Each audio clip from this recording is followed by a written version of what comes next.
Another little short episode for Fifth Year Podcast. Make sure you follow or subscribe. Like everything we're doing. We got live events coming up, man. We got a lot of it coming up soon, but we want to talk about LeBron and the 76ers.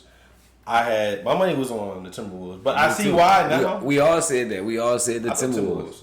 Timberwolves made more sense. But I mean, they both 76ers, I guess you want to go to the East. You know, the West is still you got to see the Thunder and the Spurs. Well, this is my guess. No offense to the East. My guess is I think it's an easier path. Not easier, but easier kind of. Definitely. And then you can get to the finals, and then you bend that when we get to the finals, we can beat whoever comes in front of us. I'm banking the same thing you banking. I'm thinking they're trying to get through the Eastern Conference where either LeBron or Embiid is chilling through them series. Yeah. And then in the finals, unleash the beast. I think that's a great asset. Like I said, I think the Timberwolves would have been good just because Rudy Gobert would have protected the rim.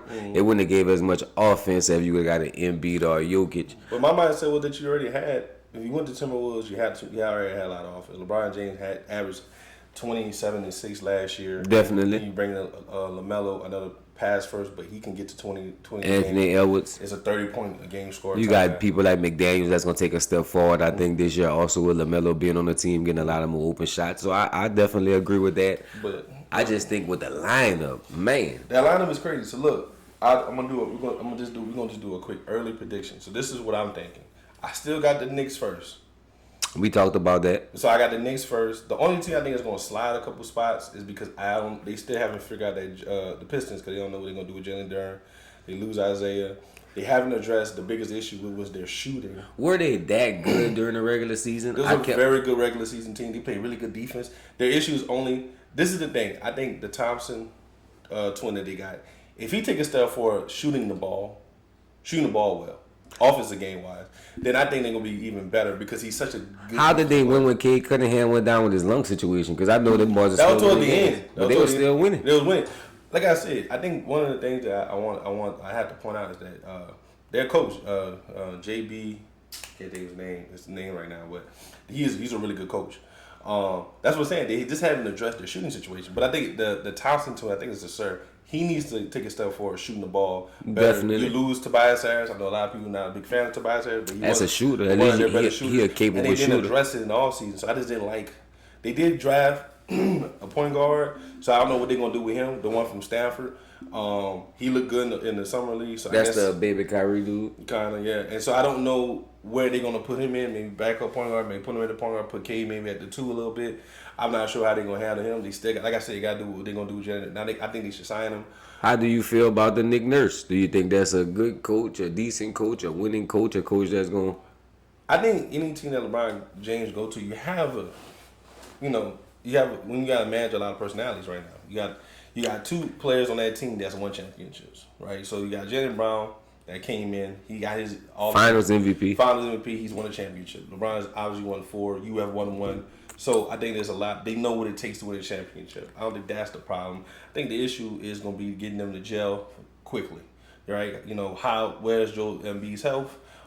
Who's going to take what? Who's going to take the lead? Because you're still coming on a team where Tyrese Maxey is an all-star.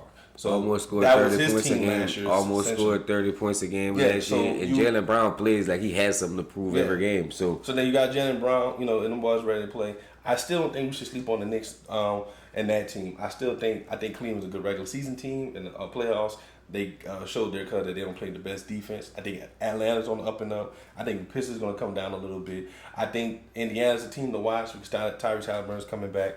And then, they had a good season to see what they look like. I think they might be in the mix. I just think since they lost the Madoon guy, the Namor guy, that's tough for them. I like their front office, though. So I expect they're going to make some moves. I expect to make some moves, but, man, when you're looking at the top of your the East is pretty top. They top heavy somewhat now. I mean, I'm your top teams, you still you got your top 3 already put so it'd be like the Knicks, Celtics, 76ers. and 76ers. You can put it over there. You can put the Knicks, 76ers, and then Celtics. You got the Raptors because you don't know where the Raptors gonna be because they did get Kawhi. You want to see what Kawhi looks like? How many years do we give him that? How many years do we give him? Like, do we just exclude the Clippers situation? That was just a bad situation for everybody. Clippers is a situation like there was a lot of hype in the beginning. Remember, he had came in and he said it's my time after he won the championship. Got Paul George to come, and it just didn't land the way he thought it was gonna land. And then I think the problem with that is that I don't know. Like I don't know. It was just a weird situation. He was always hurt. but they say it's like he's always hurt because he's working so hard. How does that make sense to me? Like I don't know. When you listen to podcasts, Well, because my mindset would be like, well, then he needs to take a break. But again, I guess you gotta get ready. I don't know. But it was like he practices so hard, he works out so hard that he kills his body. That's one of them things where we are the outside looking in. You know how you be. That's the thing. I think that's what the NBA players get mad about because they be like, you don't know, you never played, and I think that's one of the things that we don't know because I don't know. But they say people close to him say he trains like Kobe Bryant, like he's one of them people that's in the gym. I'll say this: when he playing, he look good. Like when he starts on the court, he looks good. Very fluent, strong, athletic. You can get to his spots. It's just when he playing. That's the only thing. So I don't know. This is what I do like. I like him. I like him with Bi. Well, I like him and Scotty Barnes together. I like the draft pick that they picked with Graves. He looks promising. Definitely, he looks like he gonna be able to be some. They got a solid team. So like I said, they can be in the mix. I think they might get to that third spot, maybe. You know what I'm saying? I still think there's a lot of movement that's going to happen. I don't think the 76ers roster is solidified. No. I don't think the Celtics roster is solidified. I don't think the Heat roster is solidified because the Heat still have this and that's where Bradley Beal, DeMar DeRozan infatuation. That's where it gets weird. So you talking about, okay. You're talking about Giannis in Miami. You're talking about LeBron's in the 76ers. You know, we haven't brought them up. So we got to see Miami shake up because I still think Eric Spoelstra is in Miami. They got a great organization there. They play a lot. You know they're going to play great defense. I just don't see the shooting there. Their best 3-point shooter based on what they started filing like is like Andrew Wiggins, who's not a strong 3-point shooter. And I like them, but I just feel like they just so PTSD about paying luxury tax that they just want to get no-name players, and I'm going to build them up. Like, I think that's great. And you know what it got you? To the finals. Twice. With Jimmy Butler, but I think maybe they're gonna try to run that same type of playbook, but you're gonna put Giannis there. Why don't they ever have a high draft picks? They just because they're never great, but they're never bad. So it's a weird. Always in that weird. I got you. You're in that weird like pool where I don't want to say mediocre. It's like watching. You're in the middle. Like my below average is not everybody else below average, but it's pretty low, my brother. But I don't imagine. Like I said, I'm just talking. We just talking the East. The teams that I think taking step backs is like I said. I think the Hornets are going to be. They're not going to be good. The Magic. I think the Magic. They tricky. Like I don't know what's holding them back. See, this is the thing, and now I'm thinking about it. Now we're going through these teams. The East is stacked. That's what I'm saying. And when people way more than what the Western Conference looking like right now. Because the Western Conference is very much top heavy. Like I'm giving you the Timberwolves, I'm giving you the Thunder, I'm giving you the Spurs. I think the East might be better because look, the Lakers got worse. Well, you look at if you going just in the East, the Knicks, Celtics, 76ers. Yep. Then you going probably Raptors. You can go Heat. Cleveland. You can go Magic. You can go Miami. You can go Washington. Washington's going to look better. Atlanta's going to look better. Milwaukee, the only team that's going down. You know, they're in the rebuilding phase. I don't know what the Hornets are doing. Brooklyn is going to be... That's what I'm saying. You know what I'm saying? But they're not a team to sleep on. I think Michael Porter Jr. is a good... Michael Porter is one of those players where I think, given the right circumstances, I think that a team can use him. And there's a few teams... The Pistons need to holler at him. Oh, okay. Pistons need to holler at them. So this is a few teams... I'm going to throw a few teams that I think Michael Porter... The Pistons was one of them. You know who can use him? Indiana could use him. I think he'll be good in that system. Dude need help. That's why I'm like, I do believe Tyrese Halliburton is solid, but he gonna need help. I think the East is different. It's different. If you think about like in the West, man, look, you know who need him? The team that traded him. The Nuggets need him. I thought he would have felt well with the Spurs. They haven't gotten any better in like 2 years. Who, the Nuggets? No, they haven't done it. That's why I said. But I think Michael Porter Jr. will look good with Minnesota. Will look good with the Spurs. Definitely. You know, this is a guy that can't help off. You can't help off. He'll take pressure off you guys. You know what I'm saying? If you got a point guard like LaMelo that's pushing the ball, he's long enough to run the floor, get him some nice down jumper. He's not a bad defender, and he rebounds pretty well. I think that, he gets a bad rep because he just shoots a lot. But if he's a third or fourth option, man, he's straight. Like, you're a good team if you got him as he's your a third solid or fourth option. he's shown that he can score at a high level as the first option. But I think he's a super duper great option as a second option on your team for a possible championship. If you have to look at me and you talked about it, is this the best team that LeBron has ever played with? What is your opinion on that? No. Individually wise? No. Why would you say nah? How many finals MVP, a regular season MVP? I still think that I think those because those Miami teams I think are better. I'm thinking about you going with that year LeBron. Yeah, but I'm saying like just the team. If you take him off, take LeBron off. Yeah, is this one of the best teams he has ever played on? Oh, best young teams, yeah, I think so. But I still think. But like you said, this is a part of his career where I think I'm only making $4 million a year. Yeah, So I just think the Miami teams will be hard to beat, and I think that Cleveland year when he came back, that's a hard team to beat. That's my opinion. I also want to point out, even when you think they're better, you think this is the best team he played on? I think this is the best team, but it's the worst LeBron we're gonna get. Not like in a sense, not saying he's about to be garbage, but I think like the best guys around him. I feel like he could just relax. Like that's what he wanted to do in the Lakers. I felt like with AD and with Luka, and it just never came to transpire like that. But I think this is like at his career. I think this is what Karl Malone, this is what Gary Payton was doing, but he's just better than them at this point in his career. When they was going to Miami, when they was going to LA, when they was like, man, these dudes just ring chase. Like people have not always been doing that. Well, I always say, my issue's always been, my pushback is name a team that won the finals that didn't have at least 2 Hall of Famers on it. In the modern era. Definitely. If you're going anywhere under the 1970s, 1980s, you got to say you got at least 2. You got at least 2 Hall of Famers. To definitely win the championship. Like being honest with you. And at that point, even Scottie Pippen had his rounds. He went to the Rockets when he was trying to win with Charles Barkley. He went to the Trailblazers when he was trying to win another one with Rasheed Wallace and them. It's just what you do. And I just feel like now people are just looking at it because, man, that's LeBron James. He's just that good in year 24. Yeah. It's not fair. It's not fair, and I think that the expectation just never left his.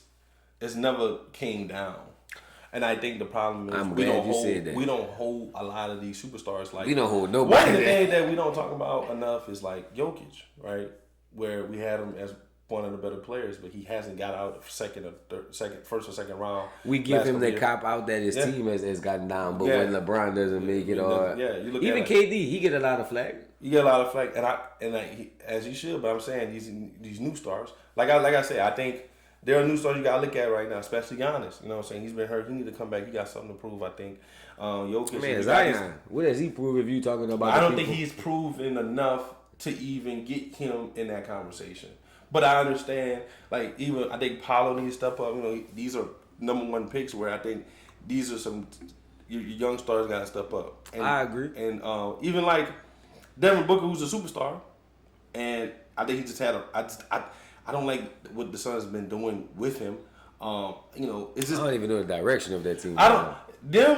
For some reason, the Suns and the Kings and the Hornets to me are some of the most confusing franchises I've seen in recent years when it comes to getting superstars, holding superstars, and building teams. Because you look at the Kings, you get rid of a Mike Brown who just won the finals, who was the coach of the year before, who made the team relevant. You get rid of a lot. Listening to the stars that played there just always talk very poorly of it, so it's not like it's nothing good. I just think that's one, like you said, when we had this conversation a couple of weeks ago, I don't know this last one, but you was talking about how there's a lot of poor ran organizations. I was thinking about you're right. It's not a lot of great organizations that's trying to go all in. Like, how many people are trying to win this year? Knicks, Celtics, 76ers, Thunder, and Spurs. That's the teams who's trying that can actually say, I'm trying to win a championship. One team I'm going to look out for, I just want to see how they're going to look, is the Trailblazers. I'm a Ja Morant fan. I'm a Dame fan. So I kind of want to see what that's going to look like. I'm not saying they're going to make a crazy noise. I just, like I said, I don't know what the Lakers going to look, because Luka do get hurt sometimes. He's consistently healthy and playing. I think they could sneak in. And, Man, the dude Kelsler only played 5 to 8 games last year. He gonna have to do something more than that this year. The Kelsler dude that they just paid. Oh yeah, he played 5 games last year. So he gonna have to ball. You're putting a lot of people in positions to have to do a lot. Like I'm gonna say this. I just don't. Like I said, Austin Reeves. I think he's a good player. The thing is, he's great third, fourth option. He's the second option now, and I kind of want to see it. Not saying he can't do it, but I would love to see who's better, him or Concanip. Reeves proved more. I'm not kind of had a good season. He did struggle late in the play-ins. He didn't shoot the ball well. I think he's a good player. I think they're putting a lot of pressure on the kid this year, though. This year he gonna be number one. Him and Brandon Miller. Like I think that's 1A, 1B. Like that's their team. Yeah, but I mean, and look, they're not bad because you got them two. I like Nas. That he got. He's pretty good. Definitely. And then, the Suns got Miles Bridges from the Suns. I like that one. I think it's a solid pickup with, like I said, the Suns got some pieces where you're like, oh, Devin Booker, the white boy that they re-signed, he had a good season. I think he played for Years. He's the point guard. He's not bad. You have the villain himself. Dylan Brooks. Dylan Brooks. You have, obviously Devin Booker. I like the big from Duke. And then you got to trade for Green. Jalen Green, I think, need to take another step. They got some pieces. You like on paper, like they got a lot of solid players. Definitely, I even feel like the Celtics got a little bit better. I mean, well, they didn't get a little better because they lost a big with Jaylen Brown. But even putting Mitch there, getting the Chris Nag, the little pieces they have there. But like I said, when you trying to recreate somebody like Jaylen Brown, you not gonna have that in the playoffs. I think Jaylen Brown has he's making a great argument as probably the best two-way player in the NBA. Last year, in years prior, he's definitely top 5, and really doesn't shy away from playing against top level competition when it comes to playing defense. So I just don't know. Like you said, with all that being said, I just don't know. I just don't like how he was portrayed in the media. I don't like how they attacked him. I don't like how they do black men like that. Very intelligent, insightful man on a lot of subjects. And I think he's a great role model and showing his confidence on full display. And I just think that, I just don't like it. That just shows you how powerful money is. Like I said before, man, he don't have an agent, so he ain't splitting the pie with nobody. He not busting it down. He actually making the NBA Player Association look over his contracts because that's what he pays them to do. That's what he pays his dues for. So I don't think they like that. Like, man, I want a piece of that pie. Like, he's signing all these big contracts and taking it all to the crib. That's tough. So I'm gonna switch subjects. I'm gonna give you. We're gonna end it like this. Who you think is gonna be who you got for the Rookie of the Year? Rookie of the Year, Caleb Wilson is my early selection. I would have to say. He showed me a lot during the summer league. I was second guessing his shooting, even mid range shooting. But man, when he came out and showed that first game, then he doubled back on it when he kept playing. He played so hard. He get ripped. He gonna block your shot. I just think he's tenacious and he's in a perfect situation. A lot of other places he could have went higher if his team would have made the tournament. He could have went lower if his team might have went to the tournament. He didn't have a bad game. I just think he's in a perfect situation where there's not no expectations in Chicago, really. The ball's going to be in his hand, and he's going to get to make a lot of mistakes and grow. So that's why I get to say, I guess they might give it to a team that's winning, but I think he should be my early runner. And I forgot the Bulls, too. I think that's a good pick because he's going to have the ball in his hands a lot. They're going to move him around. I think EJ Advance is an easy pick. I'm gonna go left field. I think Darren Peterson. I think they got him for a reason to score. I think they and they went their award scoring a lot. But I agree. I got Darren Peterson as my early pick. Doesn't mean one that I think is gonna have a great year, but it's gonna be overshadowed because of the people around him. I think Cam Boozer is gonna have a solid 17-9 type season. I think, like I said it once. I'm gonna say it again. I like him as he's like a Kevin Love type player to me. Just one in the Minnesota days where it's what the NBA needed, man. You gotta have somebody in the post to throw it down to and get active. So I agree with you on that one. And I just like I said, I think he's gonna be a multi-time All-Star. I think he'll be a cornerstone of the Grizzlies team. I think they need to get some more pieces around him or get a superstar to the package. But I think so they got him and Edie. Who? Zach Edey. They still got the big. Yeah, I think they got Zach Edey. All right, so it's not a bad front court. Nah, you going Zach Edey be hurt though. They gonna really bully you up. You gonna have some fouls. I think then you go into next year looking for some guards because I like shooting because they definitely gonna double down. But the good thing for you, they might be going back to how they used to play because you know I'm imagining you draw it down, kick you're doing out. You're doing like a Marcus Saul, maybe Zach Edey, Zach Randolph. Not saying that that's how they play. It'll be a high low type. Yeah, That'd be a then nice. You gotta get you like a Mike Conley type guard that can fill in the boxes, and then some shooters. You know, you got a team. I agree, but I like your pick for DNP. I think that would be a nice one. Yeah. But I think, like I said, him and Caleb, that's my front runners. I would say AJ if we go by winning because I think his team is gonna surprise. And don't be another one because his team isn't gonna be great. But I know he got Zach LaVine on his team and stuff like that. But there's Akov, man. You know, I think definitely. I think he's gonna be an attack move, man. He's gonna be the new Russell Westbrook. That can shoot coming out. I'm not saying that Westbrook improved his shooting. Definitely. But he can play, man. I like his. I just like his demeanor, though. I like that game. I just love his demeanor. And when AI say you the next him, that says a lot. So. Oh really? That's what AI said. I can see it. I can see it, dog. Hey, like, comment, and subscribe. Follow us on Facebook. Who y'all got? Put in the comments who y'all got.